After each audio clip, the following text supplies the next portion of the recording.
And I would say, I would look, if I'm scheduling, to do 5, and I would look for the minimum distance to be 17 and the maximum to be probably 22. And to be somewhere in between, so very much the 5 equals 100 miles. And I know what I'm like, so probably 5 wouldn't quite equal 100 miles in my case, it'd be 95 or something. So probably... You're not saying 5 20-mile runs, you're saying 5... If you can, that's great, but again, starting off at 17, yeah, and hitting 22. The more you mix it up as well, the more mentally it's easier as well. If you do the same 20-mile course 5 times, believe me, by the 5th time you'll be hating yourself for doing it. It's much easier. Over what time period would that be then? Again, if I was scheduling it, I'd be thinking, trying to schedule it every other week, and maybe at some point leaving a 2-week gap in there as well. So over about a 2-month period. Because you're going to have some time building up to sort of that level. But you want to be building that volume quite quick. As quick as you can. So if I've got the marathon first week in April, by now I should be doing it, I should have done at least one 20-mile-ish run. And then, and then five more between now and April.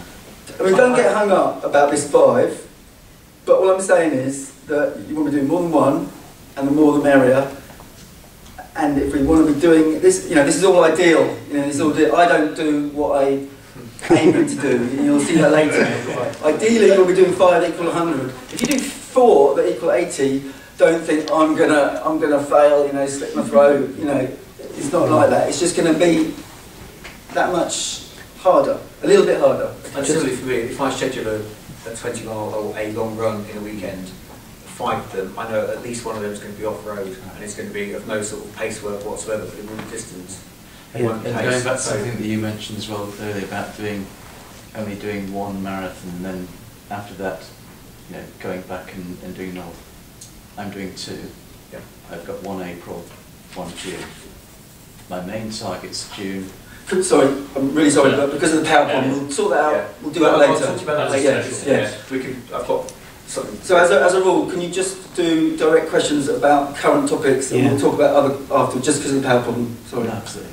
So why do you not run 26 in training ever? Because it'll take you 3 weeks, 4 weeks to recover, and in that 4 weeks you won't be able to train properly. And there's a real difference between running, say, 22 and 26 if you're going slowly, is there? Yeah. Yes. Could you explain that? Or? Part of the energy problem, partly because of just injury issues, banging on the road.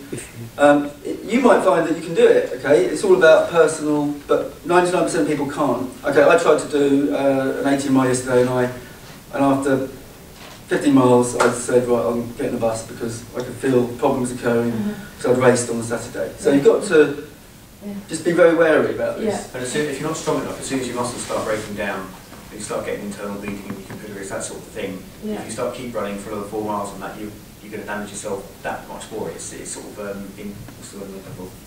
depletion. That's the word. A curve like that. Yeah, so it's not linear. It's exponential after that. So. Urban. Just one more question for the marathon. If you can give some guidance around, say for example, I want to do my long runs off-road, or maybe I'm a 5-hour marathon runner. Should my longest run be 4 hours on my feet, or 3 hours? What would you advise? Rule of thumb that I've heard or read is that however slow you are, don't try and do anything more than 3 hours. Much more than 3 hours. It's just going to hurt you. Yeah. Leave that for the... So that's a good question. So if you are very slow, and we're talking about you've got to do 100 miles, top 5, you're not going to do it if you're very slow, okay? Don't worry about it. Then think about hours on your feet. So 15 hours on your feet, sort of thing. Yeah? Total. So 5 lots of 3 hours maximum, okay? So anything more than a 3-hour run, you're just hurting yourself. Save that for the big day. What should your last long run be before 3 or 4 weeks. We'll talk about taper later. Yeah, 3 or 4 weeks. Yeah. Okay, so we've sort of done the long run to death. Build up to 20 miles, 20 plus miles, or 3 hours time on the feet. To be honest, I'm just gonna, because of the power problem. Okay, why do we do it? Increases the capillaries and mitochondria in the legs, so the powerhouse. Increases your bone density and strengthens muscles, ligaments, etc. And this is important, it's to train yourself to burn the fats, and we'll see why that is later on when we're coming to hit the wall. And it's practicing the race condition in terms of nutrition and gels, etc. Don't have to do it every week. Choose a day when you can recover. We'll talk about the day to do the long run later, because it's very tricky with a 7-day week. They should invent an 8-day week with a 3-day weekend. Make sure when you come back from a long run, you eat protein, carbs, all types of carbs, high, low glycemic, lots of protein, and if you want, just go to sleep for 2 hours. Okay, what else do you need? If you want to do a fast marathon, you need to be able to run fast, yeah? For you, yeah, whatever that is. And what pace, what sort of runs, what's the lactate threshold run? Anyone? Okay, Urban's going to tell me if I get this wrong. Lactate threshold, if you, it's the point at which your lactate, which is a byproduct of anaerobic respiration, so you don't have enough oxygen, is the point at which it suddenly accelerates up. Okay, and that's a problem because the body then finds it more difficult to produce energy because burning or that part of the production of energy produces less energy. Okay, lactic acid isn't a toxin because it's used by the body. It's shuttled to and fro. This is a PhD subject, but don't believe people when they say, "Oh, you've got lactic acid, you know, in your legs a few hours after a run," because your body will just burn it. Okay, so your body can burn up lactic acid as an energy source, but it's the point at which the lactic acid isn't burnt, fully burned. So at that point, you're going anaerobic. To cut the crap, it's when you haven't got enough oxygen. Yeah, look, you know what I always think about this. I use a picture. If you're in a bathtub and you run water, yeah. and the water which runs is the pace you run. The quicker you run, you know, the faster the water runs. You know, obviously, but then the hole at the bottom clears up the water. You know, so obviously, like it's fixed. It's the same with your body. Since this is sort of the lactate threshold, the quicker it goes, then it flows over. But if you adjust your pace cleverly enough, and then like it's just the same sort of some sort of like some sort of like the same point, and then like you have the optimum pace. You know, you can clear all the water. So you can clear all the lactic acid. Exactly. You go at a pace at which you've got enough oxygen to clear the lactic acid. Yeah. Okay. Race pace runs. What's that run? Running at the marathon pace. Why would you want to do that? Why would you want to practice your running at the marathon pace? Condition your body. Yeah. So you're used to it. What did you say? Yeah, same. You're good at what you're trained to do. Yeah. So if you want to do a 7-minute mile marathon, and you haven't actually trained at that pace, then it's going to be quite hard for your body to sort of get used to it, get into that rhythm, etc. Let's just go through this. So, lactate threshold, running at the pace you can sustain for about an hour, 10k to 10 mile pace. You can train at sort of how you feel, and it's sort of comfortably hard pace. So you can say 45 words. In a long run, you should be able to chat. If you're doing track repetitions, you shouldn't talk at all. If you're doing lactate threshold, you should be able to say, "Hi, how's it going?" If I'm on my own, I just count to 4. 1 and 2 and 3 and 4. And if I can do that, I'm going at the right pace. Good sort of run is 3 lots of 2 miles. Classic sort of half marathon training. 3 lots of 2 miles with 90 seconds rest. Run it so that you can count 4 or 5 words. It pushes the boundary of when you go anaerobic. So the more you run at lactate threshold, the more you push that boundary. In other words, you can keep opening that tap a little bit more each time you do it. The race pace, a marathon target race pace. This pace, you should be controlled. You can chat, but in bursts.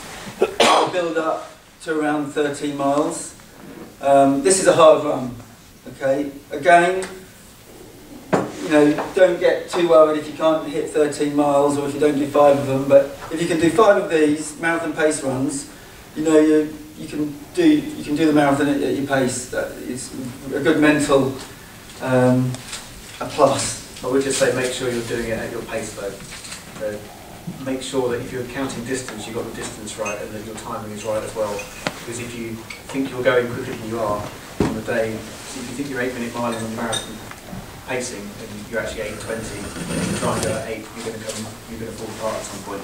So it's absolutely crucial that you know what you're doing, know how far you're going, and know what pace you're running at. And if you get used to running at that pace, so you know what it feels like.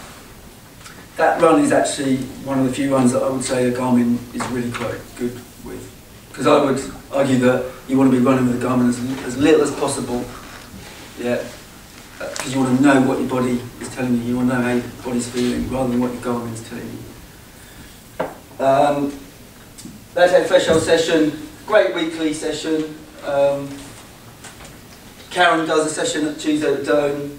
Beata, Nicola and Andy Robbins do a session on Thursday. It's a medium to hard session. Again, you want to recover properly. Race pace, a lot of people do it on Wednesday nights, but it's hard to do that after a Tuesday session, okay, because it's a hard session. Again, you've got to recover properly. Okay.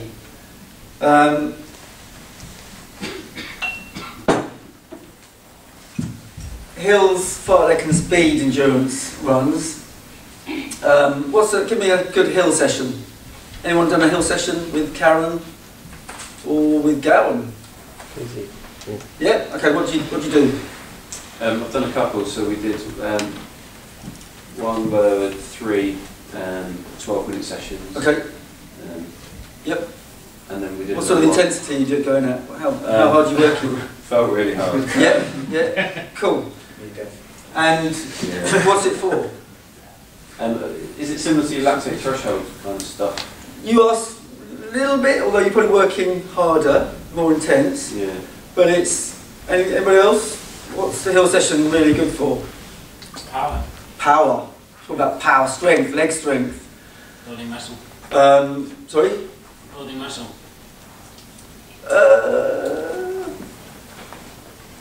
It's hard to build muscle. I mean, strength. Let's leave it leg strength. Building your leg strength. Yeah. I guess you need to put on muscle to build leg strength. So yeah, okay. Speed endurance sessions. So your Tuesday track with Urban, maybe, or your Tuesday track with Malcolm, a speed session. Who's doing those at the moment? 5K sessions. Yep. No. Anyone doing some 5 lots of 800 or something? Yeah. So what are you doing? Today I did 10 times 3 minutes. Okay. With On 70 track. seconds rest. On track or? I was in the park. Okay, so on you've flat, session. so, Yeah. Cool. What sort of pace? I was doing that off 5K. I was doing it off about did half a mile in 3 minutes. So Okay, half a mile. So 6 minute. Yeah, 6 minutes. Very good. Very good. Okay. So speed sessions. Sort of. We're talking. These are your classic reps on the track. 800s, 10 800s, 6 1200s. With 90 seconds rest in between. It's all about, for the marathon, you want to do your long runs, you want to do your fast runs, your fast tempo runs, you've got your lactate threshold runs, but you want speed as well. If you can't do a 5K at your marathon pace, how are you going to do a marathon at your marathon pace? And to get your 5K at your marathon pace, you need to train. You need to be training to do fast runs. Okay. If you do everything slow, you'll just run slow, okay? The other thing, psychologically about running fast is if you run fast, if you do a session like 10 times 3 minutes, if you haven't got a track, use times, it's a great way of doing it. If you run fast every now and then, you'll be amazed how easy running slower feels, psychologically. Suddenly 8-minute miling, 9-minute miling, whatever it is, suddenly becomes so much easier than it was before you were doing 6 or 7-minute miling on the track. It feels really comfortable, which is what you should be looking to achieve anyway, so it helps psychologically as well. Great.